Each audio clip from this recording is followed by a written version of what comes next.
J'aimerais vous parler aujourd'hui d'une loi qui est en train d'être discutée au Parlement, qui porte le nom de loi contre le séparatisme, une expression un peu curieuse, un peu énigmatique, qui contient un patchwork de mesures destinées à encadrer, réguler, surveiller les activités cultuelles des différentes religions, ce qui concerne la loi de 1905.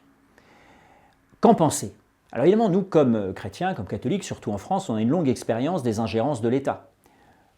Depuis la monarchie, la Révolution française, l'anticléricalisme du XIXe siècle, du XXe siècle, on a connu la constitution civile du clergé, on voulait expliquer comment devaient être formés les prêtres et à qui ils devaient obéir, qui nous a valu des milliers de martyrs, jusqu'au débat du début du XXe siècle, qui ont donné lieu à la loi de 1905, qui est la loi plutôt de l'esprit d'Aristide Briand, plutôt libérale, par rapport à l'esprit du père Combes, qui était beaucoup plus dur.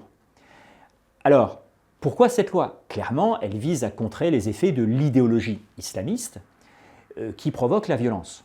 Maintenant, je ne suis pas sûr que ce qui s'est passé avec Samuel Paty, ce qui s'est passé à Nice, un Tchétchène, un Tunisien, arrivé depuis quelques mois ou quelques semaines en France, aurait pu être empêché par cette loi. Il faut rappeler que le régime fondamental est celui de la liberté. L'État n'a pas à réguler, n'a pas à entrer dans la façon dont les cultes s'organisent, en quelle langue on prie, comment on s'habille, quelles sont les règles de formation des clercs, ce n'est pas sa question. L'État doit veiller au respect de l'ordre public.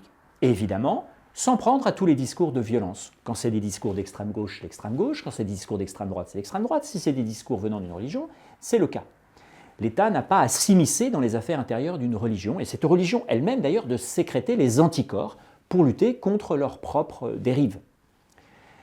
Donc c'est l'esprit de liberté qui est celui de la Constitution. D'autant que par exemple cette loi crée des difficultés, par exemple, pour les parents qui veulent éduquer leurs enfants à la maison. C'est un droit constitutionnel, c'est la légitimité de leur droit de parents, et on ne voit pas pourquoi l'État devrait rendre encore plus compliqué ce choix audacieux et difficile. Alors, quelles sont sans doute les intentions de cette loi? De bonnes intentions. Nous ne supposerons pas naturellement des arrière-pensées politiciennes, au niçois qui mal y pense, mais même les bonnes intentions ne font pas des lois justes. Nous avons, pour lutter contre le terrorisme, quelle que soit son origine, nous avons tout un ensemble de dispositions qui permettent de lutter contre les comportements et les discours provoquant la violence.